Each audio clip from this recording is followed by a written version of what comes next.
अनंत कोटि श्री साईनाथ महाराज की जय।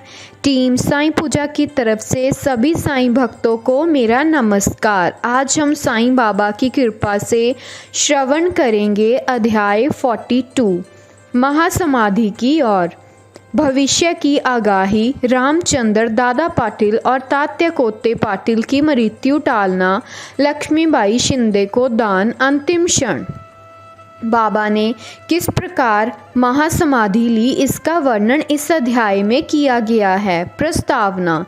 गत अध्यायों की कथाओं से यह स्पष्ट प्रतीत होता है कि गुरु कृपा की केवल एक किरण ही भवसागर के भय से सदा के लिए मुक्त कर देती है तथा मोक्ष का पथ सुगम करके दुख को सुख में परिवर्तित कर देती है।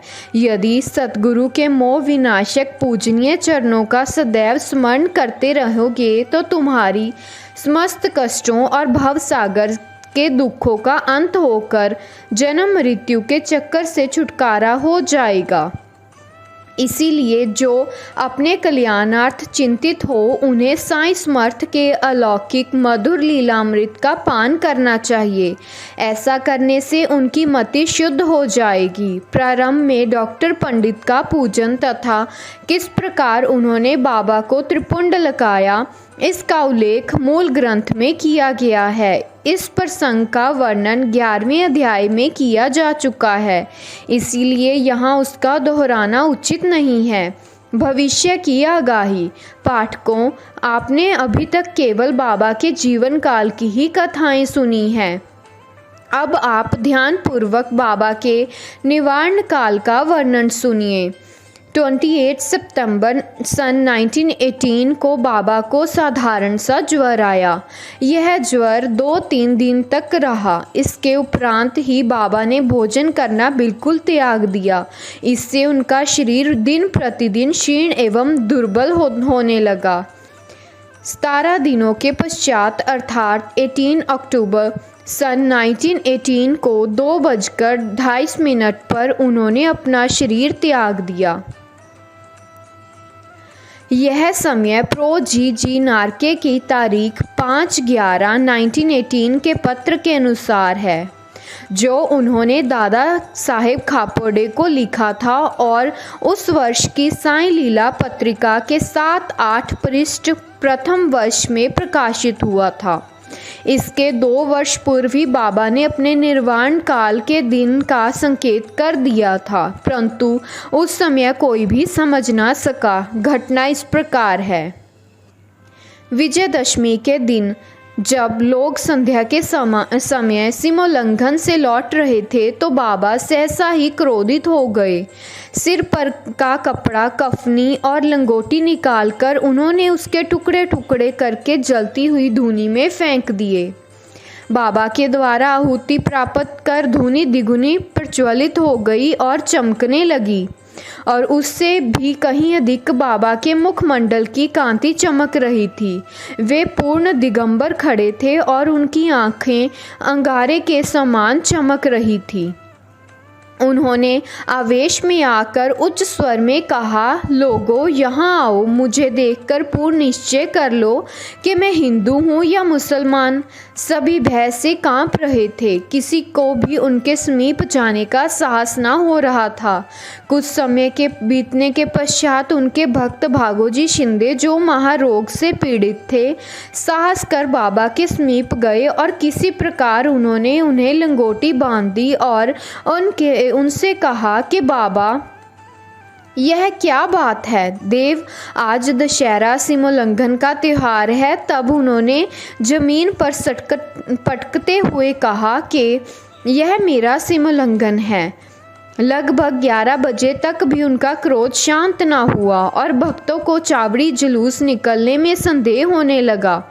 1 घंटे के पश्चात वे अपनी सहज स्थिति में आ गए और सदा की भांति पोशाक पहनकर चावड़ी जुलूस में सम्मिलित हो गए। जिसका वर्णन पूर्व में ही किया जा चुका है। इस घटना द्वारा बाबा ने इंगित किया है कि जीवन रेखा पार करने के लिए दशहरा ही उचित समय है, परंतु उस समय किसी को भी उसका असली अर्थ समझ में न आया। बाबा ने और भी अन्य संकेत किए जो इस प्रकार हैं।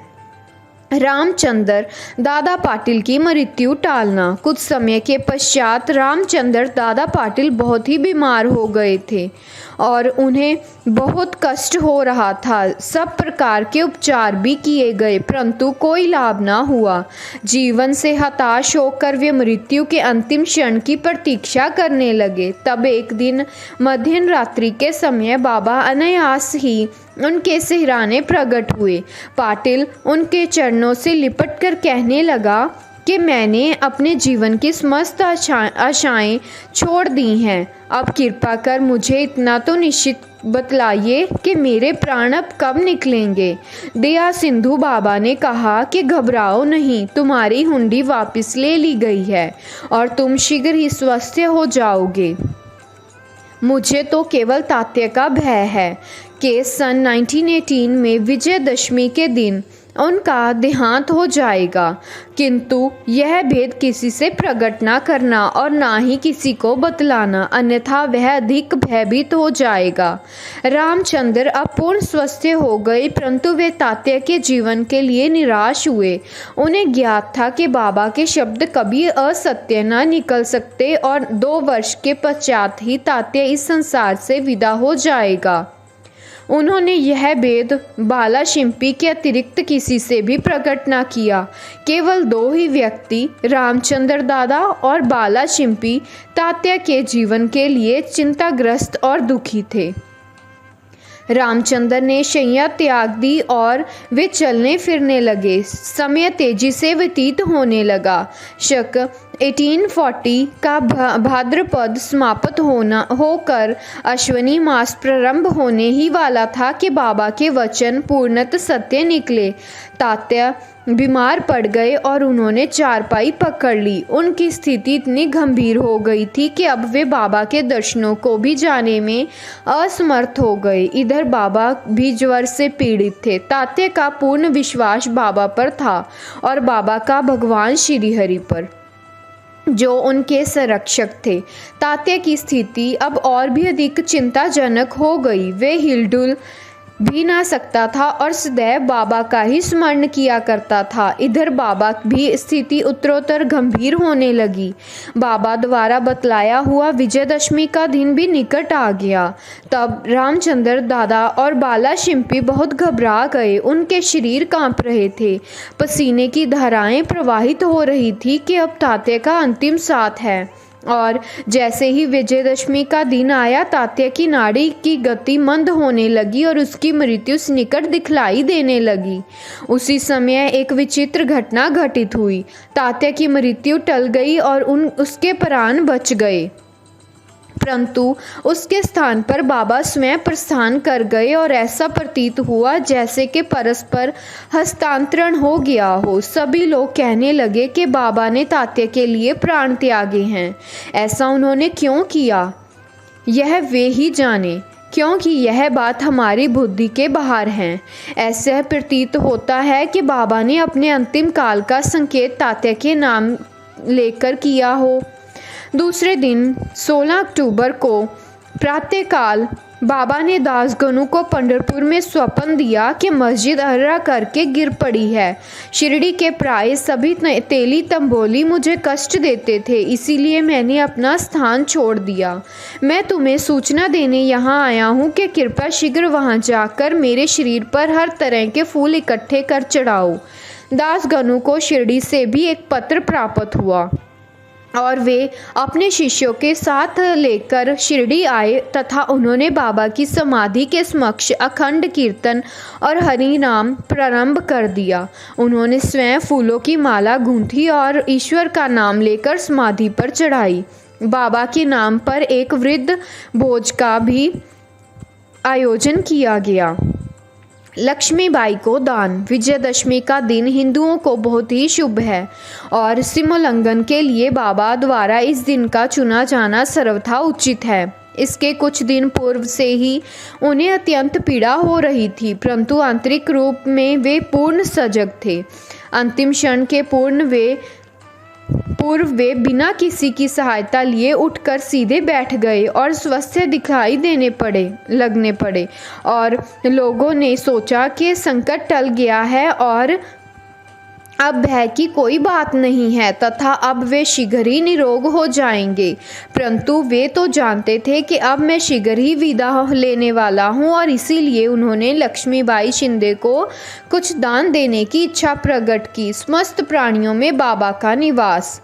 लक्ष्मीबाई एक उच्च कुलीन महिला थी। वे मस्जिद में बाबा की दिन रात सेवा किया करती थी। केवल भक्त म्हालसापति, तात्या और लक्ष्मीबाई के अतिरिक्त रात को मस्जिद की सीढ़ियों पर कोई न चढ़ सकता था। और एक बार संध्या समय जब बाबा तात्या के साथ मस्जिद में बैठे हुए थे, तभी लक्ष्मीबाई ने आकर उन्हें नमस्कार किया। तब बाबा कहने लगे, अरे लक्ष्मी, मैं अत्यंत भूखा हूँ। वह ये कहकर लौट पड़ी कि बाबा थोड़ी देर ठहरो, मैं अभी आपके लिए रोटी लेकर आती हूँ। उन्होंने रोटी और साग लाकर बाबा के सामने रख दिया और उन्होंने एक भूखे कुत्ते को दे दिया। तब लक्ष्मीबाई कहने लगी कि बाबा, यह क्या? मैं तो शीघ्र ही गई और आपने हाथों से आपके लिए रोटी बनाकर लाई। आपने एक ग्रास भी ग्रहण नहीं किया और उसे कुत्ते के सामने डाल दिया। तब आपने व्यर्थ ही मुझे कष्ट क्यों दिया? बाबा ने उत्तर दिया कि व्यर्थ दुख ना करो। कुत्ते की भूख शांत करना मुझे तृप्त करने के बराबर है। कुत्ते की भी तो आत्मा है। प्राणी चाहे भले ही भिन्न भिन्न आकृति प्रकृति के हों, उनमें कोई बोल सकते हैं और कोई मूक, परंतु भूख सभी को एक सदृश ही लगती है। इसे तुम सत्य जानो कि जो भूखों को भोजन कराता है वह यथार्थ में मुझे ही भोजन कराता है। यह अकाट्य सत्य है। इस साधारण सी घटना के द्वारा बाबा ने एक महान आध्यात्मिक सत्य की शिक्षा प्रदान की कि बिना किसी की भावनाओं को कष्ट पहुंचाए किस प्रकार उसे नित्य व्यवहार में लाया जा सकता है। इसके पश्चात ही लक्ष्मीबाई उन्हें नित्य ही प्रेम और भक्ति पूर्वक दूध, रोटी व अन्य भोजन देने लगी, जिससे वे स्वीकार कर बड़े चाव से खाते थे। वे उसमें से कुछ खाकर शेष लक्ष्मीबाई के द्वारा ही राधा कृष्ण माई के पास भेज दिया करते थे।